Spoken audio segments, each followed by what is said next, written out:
Hey guys, my name is Sabir Bhatti. A very warm welcome to another episode of the Sabir Bhatti Show, the place where I interview interesting people with interesting perspectives. My guest today is Nicholas Kemp, that's spelled Nicholas, Kemp, spelled Kemp, on Twitter at Nicholas Kemp. I will also include all of Nicholas Kemp's other social media links in both the YouTube and podcast description. Nicholas Kemp is an author, Japanologist, and founder of the coach certification program Ikigai Tribe, in which he teaches the Japanese concept of Ikigai, spelled Ikigai. Relatable to eudaimonia and existential positive psychology, it is said that Ikigai offers tools for living with motivation and resilience in times of hardship, opening the path to self-actualization. Nicholas Kemp's ultimate mission is to bust the myths about Ikigai, which he describes as Japan's most misunderstood word and culturally appropriated concept. To find out more about Ikigai and Nicholas Kemp's work, you can visit his website, which is ikigaitribe.com. That's spelled Ikigai tribe, tribe.com. You can also check out Nicholas Kemp's newly published book, which is called Ikigai-Kan, Feel a Life Worth Living, Japanese Wisdom for a Fulfilling and Meaningful Life. And the website for that is ikigaikan.com. I'll spell that as well, which is ikigaikan.com. So let's get the show on the road and welcome our special guest. Hello, Nicholas Kemp. Thank you very much, Sabir, for that long introduction. And yeah, it's a real joy to be meeting you. I feel like we know each other already from our pleasant email exchanges. So yeah, it's a real joy to be with you. Thanks. You're most welcome. Thank you so much for taking the time to be on the show. And you're right, actually, it does feel like that. As you said, we have been speaking over the last week or so on email, and I've thoroughly enjoyed our exchanges. So no, thank you again for joining me. I actually want to start by rolling back the years. In Sure. 1977, at the age of 5, you visited Japan for the very first time, and this trip left a lasting impression on you. So with your permission, could you perhaps give us an insight into your memories from that trip and why it was so special for you? Yeah, I have these flashes of memory. So I was 5, and I think what happened was that the strongest memory I have is my father was a physicist, and he was traveling the world to share his research, and we were going to many different countries. And then in Japan, I think one night, my dad and my mum had to go out for dinner with these people he was sharing research with. And we had a babysitter or someone to look after me and my brother. And I have this memory, I think this vague memory of a folding origami and just being obviously being very playful and gentle. And also have this memory of sort of running around the hotel in probably yukata, which is sort of a casual, probably would have been a children's yukata. So it would have just been a very casual, I don't want to call it a kimono, but it's just a very light thing you wear, like an open shirt. And maybe my brother and I were running around like thinking we were ninjas. But I also remember when we went outside, because my brother was redhead and I had blonde hair at the time, a lot of Japanese people would come up and sort of touch our hair and be saying all these things to my parents. So yeah, these memories seem to sort of lurk in the back of my mind and come and visit me from time to time. Yeah. Well, thank you so much for sharing that. I really appreciate it. So let's switch gears and talk about Ikigai in a bit more detail, because that is, of course, your line of work. And we're going to be delving into the subject over the next hour or so. So I want to start by asking you, Because actually, I loved your description of Ikigai, which you shared with me just a few days ago when we were speaking off air. And I love this quote of yours. You said, Ikigai is a spectrum of all your past, present, and future experiences in your life that have been, are, and will be worthwhile. Now, I'll be honest, this is perhaps one of the most powerful short sentences I've actually ever come across because it encapsulates, so much. Could you perhaps give us a bit of an extension to this and explain to us what this fabulous sentence means for you? Thank you. Yeah, actually, I remember crafting that sentence, and the journey to becoming to understand that it's been quite long, and it's been this sort of accumulation of other people's research that I've had the pleasure of interviewing all these professors and authors. And Ikigai is something that's temporal, and as a result, it changes over time. But yeah, I was fascinated when I first found out, for example, how memories can be sources of Ikigai. So we should define Ikigai as, there's two ways to think about it. There are two words that this pioneering researcher, Mieko Kamiya, used to define Ikigai. So you have sources or objects or targets of Ikigai, and they can be people, relationships, experiences, your hobbies, but even memories, and even anticipation of the future, or goals to look forward to. And then you have Ikigai-Kan, which is the feelings associated to those Ikigai sources. And so as I was going through this research, I discovered, okay, there's this definition of Ikigai and Ikigai-Kan. And then with further research, I discovered, there's this temporal aspect, and that we can have the past, present, or the future as Ikigai sources. And it really, it blew my mind, because I thought there's no other concept out there that really describes any other word in well-being, or even eudaimonia, that describes this idea of, you have Ikigai sources, things that have a value that make your life meaningful or worth living. But the most crucial aspect is it makes you feel that life is worth living. And so you can have these feelings of excitement, or you can have these feelings of contemplation, reflection, where you look back to important or meaningful memories, or you have this anticipation of the future. So it's almost got this aspect of retro savoring, where you savor the past, but you also have this idea of anticipatory pleasure. And so even if you're struggling with life now, if you have things to look forward to, it'll help you in the present. So you're discovering all this, and then discovering other aspects. It's very much tied to your social world, your roles. Yeah, it was like, wow, this word is amazing. But the irony is, for Japanese, it's used very casually, and for most people, it's something very simple. Their pets, their hobby, and they approach it very casually. Yeah. So there you go. There's some insight. Yeah. Yeah, I could no, go on forever. Yeah, no, thank you. Thank you for sharing that. One thing I did want to touch on with Ikigai is, as I mentioned in the introduction, it's a Japanese concept which is said to help us with motivation and resilience in times of hardship specifically. So what would you say are the key traits of Ikigai that lend itself well to helping us deal with difficult moments?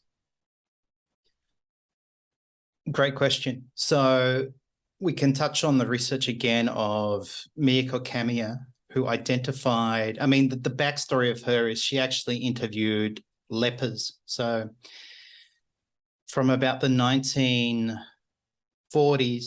up until fairly recently to the 1990s or even later, anyone who had leprosy in Japan was pretty much shipped off to islands and segregated. And I think when it happened in the 1940s and 50s, it was pretty severe, family ties were cut. It was a shameful disease. And despite, their basic needs were met, obviously food, clothing, and shelter.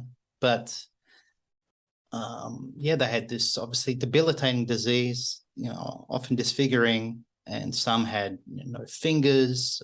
Many of them were blind. She, for some reason, really wanted to study them as part of her own research into, life meaning and life purpose. And she found, obviously, for most of them, they struggled with a sense of significance. And that was probably the hardest thing, that their life did have really no meaning or no sense of purpose. Yet she found some of these lepers could find a sense of meaning or purpose in fairly basic things. So one example was someone who would orally compose haiku by listening to the sounds of nature. Or there was a man who wanted to learn the harmonica, and he couldn't read because he was blind. And so he would read Braille with his lips and tongue to the point where he bled. And that was how dedicated or how much he enjoyed playing and learning music on the harmonica. So there was this idea of finding some sort of significance in your life, but also this idea of a bright future. And if you do have something to look forward to, so maybe the man who learned the harmonica, he always had the idea of, I'm going to learn a new song, I'm going to learn music, I'm going to play with someone. That gave him that desire to keep living. So we all go through, tough times. I think most of the people listening to this podcast the last 2 years have been tough, and we've been locked down. We haven't been able to go out, travel. But perhaps the idea that eventually we'll be able to travel, we'll see friends again, give us that desire to, hang in there and keep living. So if you do have something meaningful that gives you a sense of purpose, but also a bright future or hope, it gives you the desire to, work towards your goals or the things you care about. So that's sort of, there were 7 needs she identified, Kamiya Miyako, that would satisfy Ikigai. And one was life satisfaction rather than, let's say, happiness. We can't always be happy, but we probably can find satisfaction in some aspect of our life. Then this idea of a bright future, and also this sense of significance through either purpose or social interaction. Yeah. No, thank you again. And, I'm loving your detailed responses to each question. It's really engaging, and so thank you. I really appreciate you taking the time over each question. Now, again, I want to switch gears, if you don't mind, and I'd like to do this throughout the conversation just to give a flavor of you as a person as well. And I think that will help us understand perhaps why you moved over into the work that you do today. Now, Ikigai is certainly quite a profound concept in its ability to help people navigate through challenging moments, as we just discussed. And I imagine, because I was thinking about this over the last few days, I imagine as a teacher of Ikigai, it's likely that the teacher themselves would have experienced some profound moments in their life in order to appreciate Ikigai. And I understand this was certainly the case for yourself. And there was a profound moment in your life where you realized the significance of fatherhood. Could you perhaps share this with us? Because I think it is really insightful. Yeah, this is really interesting because this also touches on the idea of a transformational experience. And often when we think about transformational experiences, we often think something dramatic happens, like near-death experience, or you fall in love. But this is what this pioneering researcher Mieko Kamiya wrote about. And this profound moment was very everyday. I was living in Japan. I was actually living with my father-in-law. We'd moved out of our apartment and decided to spend the last year with him. And give that opportunity for him to connect to his grandson and, you know, for us to save money. So we'd been settled in, living there for, I don't know, maybe 6 months. And then, yeah, I remember one day I'd been on the computer. I walked out of the computer room and my son was riding his little scooter along the, I guess, essentially a hallway. And he kind of bumped into me and he's just gone, Dada, as he, you know, as a beautiful child would. And he was so happy. And I looked down at him and he just looked so happy. And I felt this incredible, this, you know, love emanating towards me. And then something just switched in my mind. And I thought, my God, he loves me. And I'm one of his biggest influences. You know, his mother and I influence him. And, you know, perhaps at that time in my life, I was struggling with, you know, happiness, and I had a lot of uncertainty towards the future. We were, you know, moving back to Australia. But it also clicked on or switched on this emotional switch I'd never really explored. And I suddenly had this, you know, urge to call my father and apologize to him, which is going to sound really weird. But yeah, it was really weird because all those emotions and insights sort of happened within that moment. Like with 1 second of him sort of screaming out, Dad, I was like, oh my God, you love me. I've got to get my stuff together. And I need to call my dad for some reason to apologize to him. So it came with this elation, like this positive feeling, but then this almost like an epiphany. So yeah, to give you some backstory, at that time, so I guess at the time it was 27 years before, but now it would be, I guess, about 45 years. I went to school, first day of school, was catching up with friends, and then my mother suddenly appeared at the front of the classroom, and sort of the teacher called me over and gave me a hug and said, I'm going to miss you. And yeah, me and my brother walked out of school and found that the car had been packed full of suitcases and boxes. And I sort of knew something was wrong. And yeah, we left that life. We left my father, all my friends. So everything I knew. And I had a really good childhood there. And so, yeah, I had this understanding perhaps of what my father went through that night when he returned to home to discover his family had, you know, left him. And this really sounds strange, but I had this desperate desire to apologize to him. And obviously at the time I had, you know, no control over what was going on. And I could sort of logically think it, you know, wasn't my fault. But this emotional side, I just had this incredible desire to, you know, I just remember bursting into tears once we started talking, and was saying, I'm sorry. I'll probably start crying now, but yeah, it was really, I really had the urge to do that. And I think it was the first time I allowed myself to grieve that loss. And it was triggered by this, you know, beautiful, playful moment from my child, from my boy. And it probably then helped me accept and embrace my role of being a father fully. And I think when you're a young father and I think, well, I've got to provide for my child. I've got to be a role model. I should always appear fun and happy. Yeah, that's not an easy role to take on as you're progressively learning. So yeah, that was that was a pretty powerful moment. And also the phone call after, I mean, the Skype call with my dad was pretty intense. Yeah, No, so it's yes, it's clear to see your emotion, and I can see that you're moved even telling that story so many years on. And yeah, I really appreciate you delving into your personal side in this conversation. Thank you for that. that's right.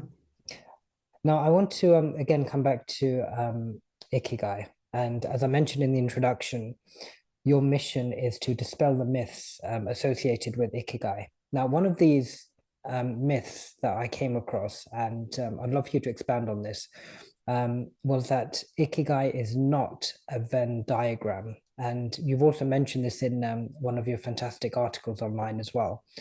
Could you shed some light on what these myths are, and in your opinion, why they don't quite stack up?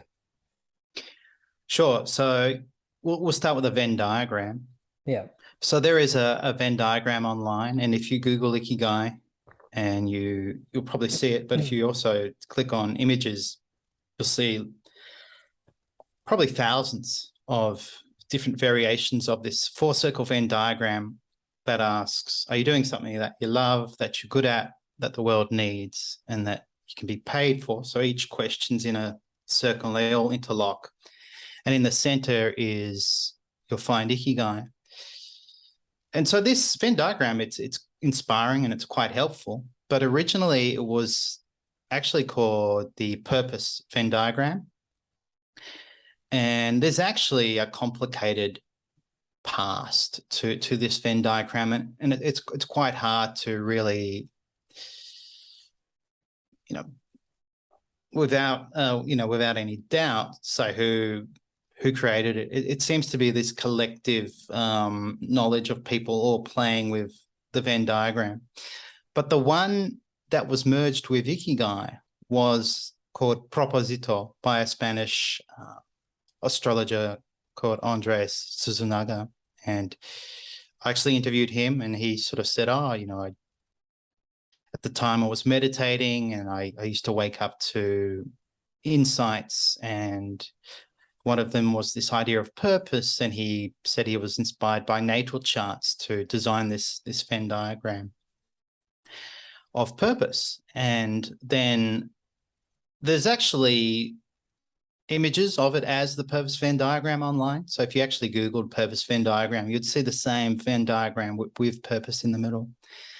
And then along came, sort of, he's a friend of mine now, this fun-loving guy. He actually calls himself a mischief maker and lover of changing the world, Mark Wynn, who's an entrepreneur. And he actually watched a TED Talk on Ikigai, or not on Ikigai, actually on the blue zones. And they talk about 5 blue zones. This is 5 places in the world where they have or had the highest concentration of centenarians. And one of these places was Okinawa, Japan. And Dan Buettner, who delivered the TED Talk, basically said, in Okinawa, they have this incredible lifestyle, and they eat largely a vegan diet, and they're constantly moving, and they have strong social ties, and they have this amazing word that imbues their life called Ikigai, and, they don't retire. And so inspired by this word, Mark thought, wouldn't it be cool to merge the two? And essentially he told me he spent less than an hour, like 45 minutes on the blog post, had someone else make the graphic.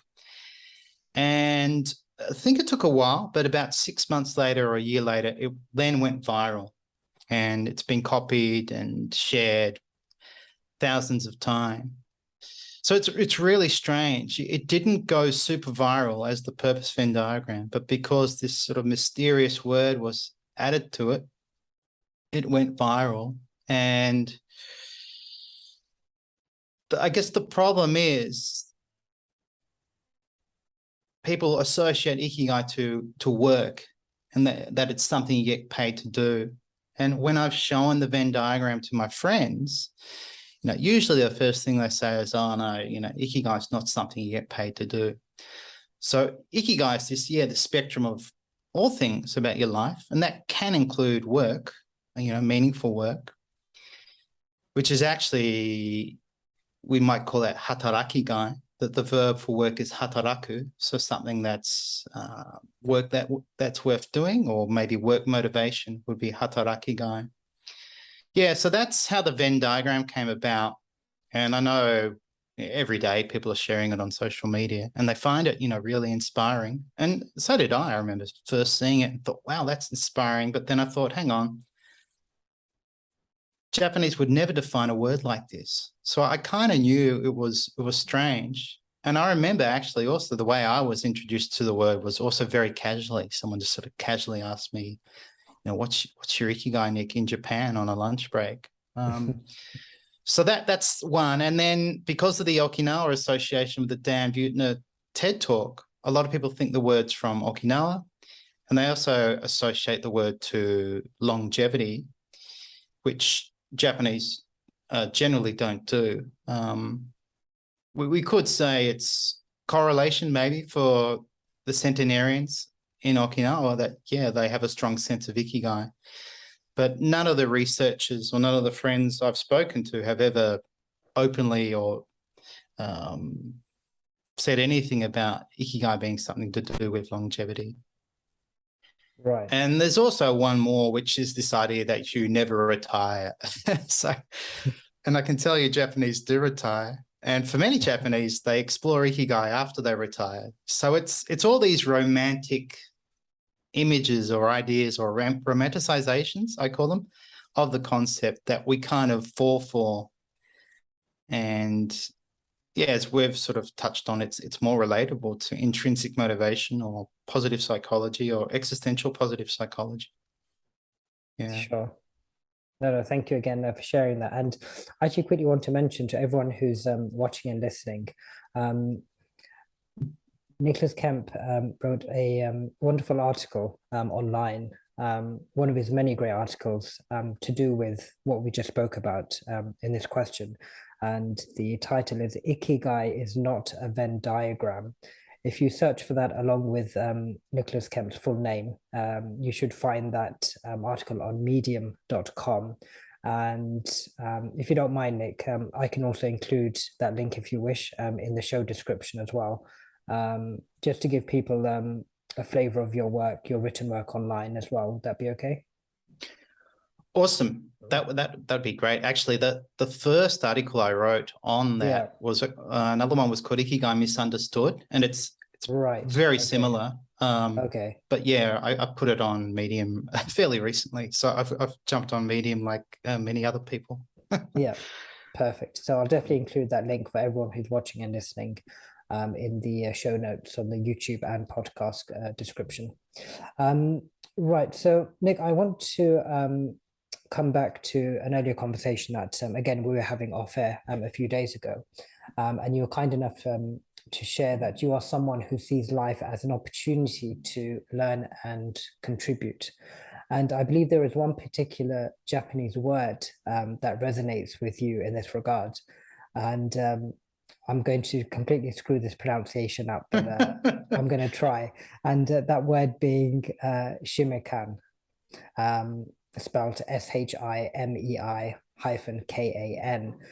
Could you please firstly correct me on my pronunciation and also delve into what this word actually means? Sure, Shimei-Kan. Yeah, so I love this word.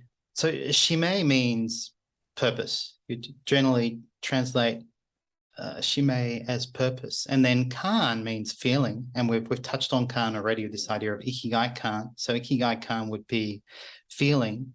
And so Shimei-Kan would, a feeling of Ikigai. And then Shimei-Kan would be perhaps a sense of purpose. We often talk about a sense of purpose. And actually the kanji behind me is the character for Kan, sort of one of my favorite characters.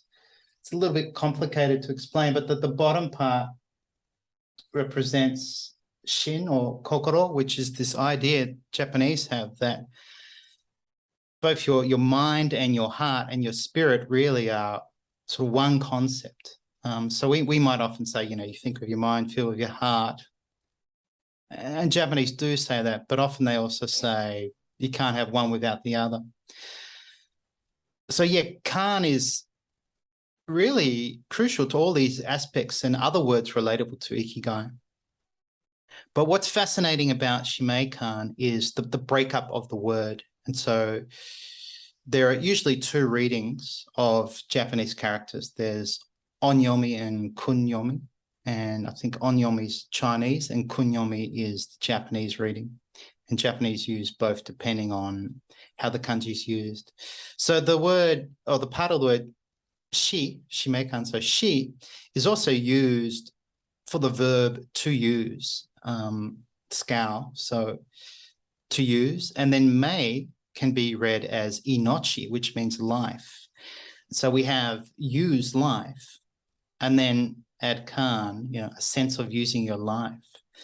So this kind of blew my mind when I actually spent the time breaking this down, and I thought, wow, we could perceive purpose as this opportunity, or even an obligation to use each day to contribute or grow to others. So you could always ask yourself, how do I want to use my life? Reflecting on life, or even each day you could just wake up and say, okay, I've got all these things to do, but how do I want to go about that? How do I want to use my life? So that blows my mind, that if you said, hey, define purpose, I wonder how many people would say, well, purpose is, the way you want to use the life that's been given to you. So yeah, I reckon it's amazing how Japanese articulate words with kanji. Yeah, no, absolutely. And thank you as well for pointing out the calligraphy in the background. And I always find Japanese text very interesting. It always, and I'd love to get your thoughts on this. It has a very powerful imagery. I'm not explaining this properly, but No. do you know what I mean? Every time I pass Japanese calligraphy, and when I saw your background as well, without knowing too much about what it actually means, it still has a very powerful sense. And I find it quite moving. I was wondering what your take on that would be, because you've delved into Japanese culture for many, many years. It's your life's work. What would you say about that? Do you find similar feelings when it comes to Japanese expression through language? Absolutely. So I've actually wrote about this in the book. And I mean, if we look at this kanji character, it's well balanced, it's quite dynamic, but it is kind of communicating something. And so I've actually spoken to a professional calligrapher, and through conversations with her and other artists, I sort of came to this theory of, this is an example of captured flow. So we're sort of witnessing the artist's captured flow. And she presented this idea that, when you're doing calligraphy, the ink never lies.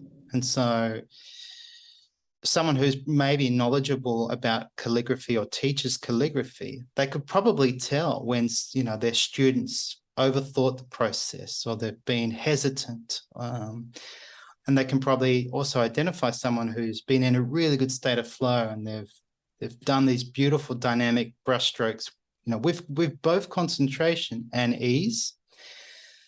And I really think it's captured flow. And even though you can't read it, you can't really understand what it means, you do sense something. And I think you're sort of feeling the flow of the artist that's been captured in calligraphy. And I think we often feel it in artwork, or often even in pottery. So my father-in-law, he's a master potter. He makes a type of pottery called shinoyaki, and he makes machajawan, which are tea ceremony bowls. And sometimes you just look at one of them and you sort of feel something. You feel his flow, or, his spirits somehow being passed into the or fused into the pottery. And yeah, it's quite powerful when we experience that. Yeah, no, so thank you again for sharing that. And as you're talking, I was just remembering how bare my walls are at home. I've got white walls all around, and I don't have many pictures up. And I was thinking a few weeks ago that I need to fix that part of my apartment, and I think you've just inspired me. I may need to start thinking about possibly bringing in some Japanese calligraphy, certainly.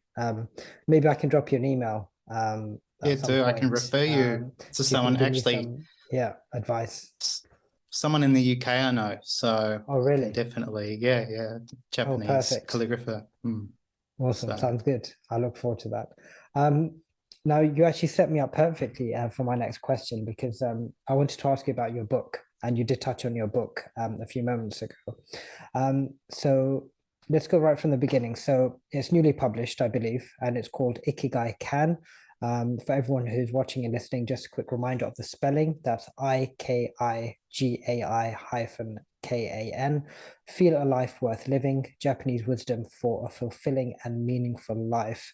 Now, on the book's website, you say that, quote, I hope to move readers from cultural appropriation to cultural appreciation. With your permission, could you perhaps delve into what you mean by this?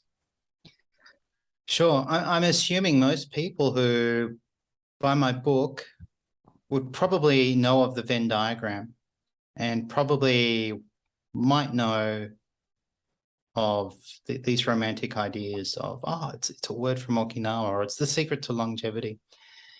And yeah, I think a lot of people are using, I mean, a lot of people unwittingly are using the Venn diagram to offer advice to others. And I think some people are using it professionally. And yeah, I guess in some ways I feel that is an appropriation to sort of not spend the time to properly validate something and look into it and take something on face value, especially something that's not of your own culture. So I think that's a typical trait in the West that we do. You know, we think we can understand something in a sentence or a Venn diagram. Whereas I've discovered with so many Japanese words, it takes many long conversations and an open mind and a beginner mind. There's a word called shoshin, which again means this idea of shin, heart, and mind. So beginner mind to understand concepts that are foreign to us. And I don't think we give ourselves enough time to start with a beginner mind or an open mind, and then before we think, oh yeah, I know what it is, you know, it's this it's this Venn diagram. Yeah, before we do that, we actually spend time maybe doing some research, or if we have the opportunity, speak to, you know, people from that culture, I guess in this case, Japanese. So for me, it was sort of saying, hey, yeah, Ikigai is actually something very different. For me to write the book and I guess complete it, I needed many of these conversations with many different people, you know, researchers, artists, everyday Japanese. And I hope that's what the book does. So I'm not sort of pointing fingers, but I guess I'm pointing out a trait that's, I don't think is very helpful. And I think Eastern culture offers this different way to approach things and take time to understand. Yeah, so I guess that's what I mean. Yeah, no, absolutely. And yeah, just a quick reminder as well to everyone who's watching and listening. I will mention the link to Nick's book in the YouTube and podcast description, and that will take you straight to the website for the book. Nick, Thank I you. want to, no problem at all. You're most welcome. I want to come back to our conversation that we were having personally off air a few days ago. And we touched on a few things. And one of the things that I found extremely profound and interesting was when you said that you're someone who loves to do things properly. Um, Uh, you don't like to leave any stones unturned, so to speak, when you're carrying out your work. And you say that by leaving things undone or not done properly, it creates a sense of unease and disharmony. yeah. And I found that really interesting. And I was wondering if this way of working has any links to Ikigai in any way. I imagine it does. I would say it does. It definitely has a strong link to Japan for me. I lived in Japan for 10 years, and what I noticed about Japanese is doesn't matter where you are, at a convenience store, strangers, um, high-class restaurants, hotels, five-star hotels. Everyone does things properly, and it's such a joy to go to Japan. And you just think, wow, I'm really being served. And I've just countless stories of just things are done properly. Everything's clean, everything's safe, but social interactions are also done with care. And then coming back to Australia is quite a challenge, because I come back to this, she'll be right, mate attitude. It's all half done, half. And you really notice it. And I'm not sure about the UK, but a good example, if you go to the supermarket and you'll often be served, and co-workers are sort of talking as they're serving you, and then they'll go, "Oh, have a nice day," and they haven't really served you. And that sort of seems to happen almost every time I go to the supermarket. Whereas in Japan, that just would never happen. So there's a social impact, I think, to obviously when you don't do things properly. And I guess because Ikigai is tied to our social world, I mean, I wouldn't say doing things properly is Ikigai, but it could be for some people to think, I'm going to do things properly. I'm going to serve my client, or I'm going to take care of my students, because I want them to have that positive experience. I want them to know that I care. And there's nothing worse when you're trying to work with someone or help someone, or you're trying to get help from someone, and they just do it half done, and it disrupts flow. So it has all these negative impacts. It stops flow, it wastes time, creates uncertainty, and it actually shows you don't really care. So yeah, I really learned in Japan to do things properly. And this is why I think we enjoyed, we've sort of said we had a conversation, but we just exchanged emails. But you were so polite and so diligent with every email. I thought, wow, this guy reminds me of someone in Japan. Like, you were so caring with your exchanges, so polite. And I thought, wow, this is a real pleasure. So obviously that sort of inspired me to also do the same in kind. And yeah, I feel like we could, be really good friends from that experience. So we've really started off with this positive social interaction, but it was probably only took us a few extra minutes to do that. Well, it didn't take us an extra hour to, craft a special email. No, completely. And the reason why I asked you about the question that I just did about doing things properly is because it's in fact very personal to me. Throughout my working life, because my background's in television, so I used to work as a producer director, and that's when I first realized, and this was between 2010 and 2015, for about 5 years, I started really realizing properly the way that I liked to do things when it came to work. And it was very similar to what you've just discussed about doing things properly.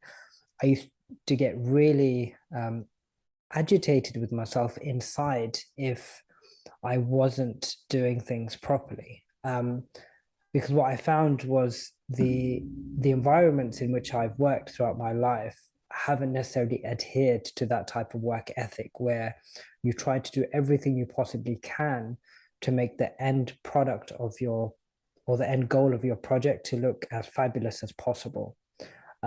This idea of trying to reach perfection, but knowing that perfection itself will never be reached.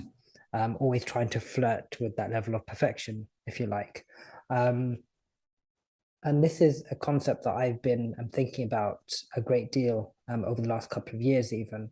And that's why I was so taken aback when you said what you did during our exchanges about doing things properly. And I really think it's such an important trait to have.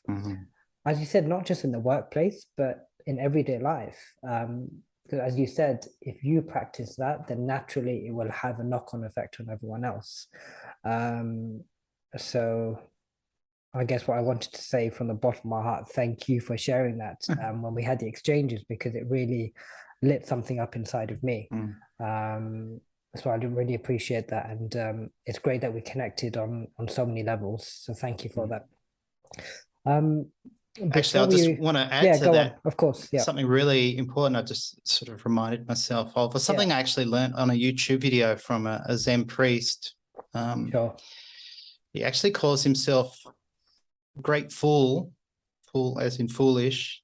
He's quite young, and he has a very popular YouTube channel, and he talks about this concept, these two concepts of doing things properly, yeah, or he kind of says half-assed, and he said, if you think about the compound effect of years of doing things properly, whatever it is, people will perceive you, almost as a master of so many things. And you will have developed this skill where it'll be very easy for you just to engage with other things and do them properly. But if you do things halfway or half-assed, he basically says that will invade all areas of your life. And mm, soon your relationships, your love life, your family, everything will be half done. And your whole life will essentially be halfway, half done. And yeah, that compound effect of years of doing things half done, yeah, you'll probably not be living a life that's meaningful, and you'll probably be living with some regret. So it's funny how the small things do matter in the context of our life. And yeah. yeah, again, I really appreciated the way you communicated with me and thought, wow, this guy, he does things properly. So it was a real joy. Yeah, no, thank you for the interaction. As I said earlier, I did Mm. really enjoy it. Could you just remind us of the name of that person you mentioned for the YouTube videos again? Sorry.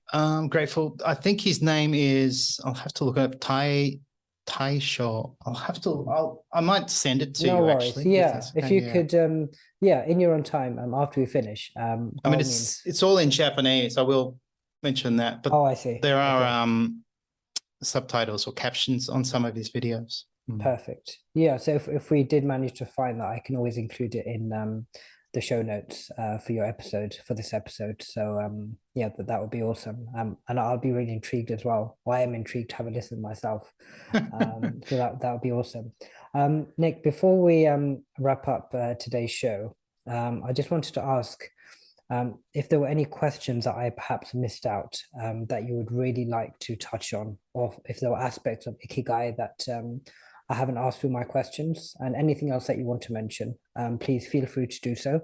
And then after that, I'll remind all our viewers and listeners of how to get in touch with you and find out more about your work. Sure. I think one thing we can mention is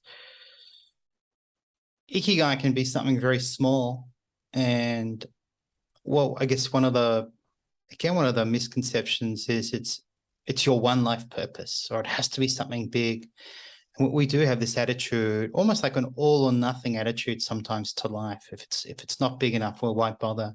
But the Japanese are really good at appreciating the small things. And there are so many things that we get to enjoy and experience every day that, yeah, I think if we lost them, we'd quickly realize how important they are, or how much they comfort us or give us joy, or just make us feel alive.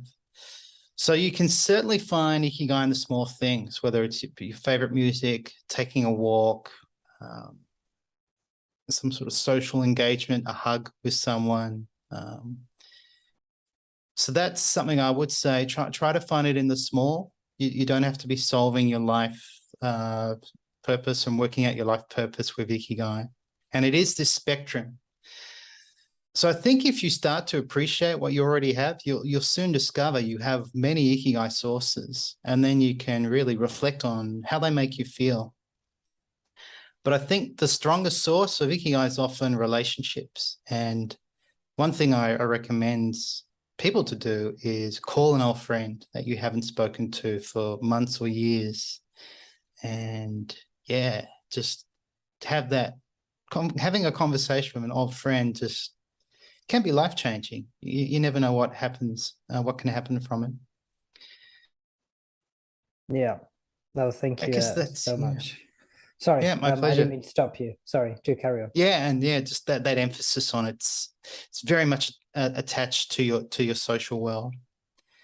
And yeah, this is why I love having these conversations with people like yourself, Sabir, to feel like we're almost friends. And who knows, hopefully we'll have our next conversation in person. So Yeah, you never yeah. know. If I ever manage to get over to Australia, or if you ever come back. So I think you mentioned you may be traveling to the UK perhaps in the next few months or next year, maybe. The plan would be next year, Next hopefully. year, right. Yeah. So Okay. I'll let you know if that happens. Yeah. Yeah, no, absolutely. It would be amazing to connect in person for sure. Mm. Nick, I just wanted to say thank you so much. It's been a real honor and privilege to have you on the show. I'm so happy we connected and that we managed to arrange this conversation. I've learned so much about Ikigai, so much information I wasn't aware of before. And I don't think I could have found anyone better to translate that information to us today. So thank you so much.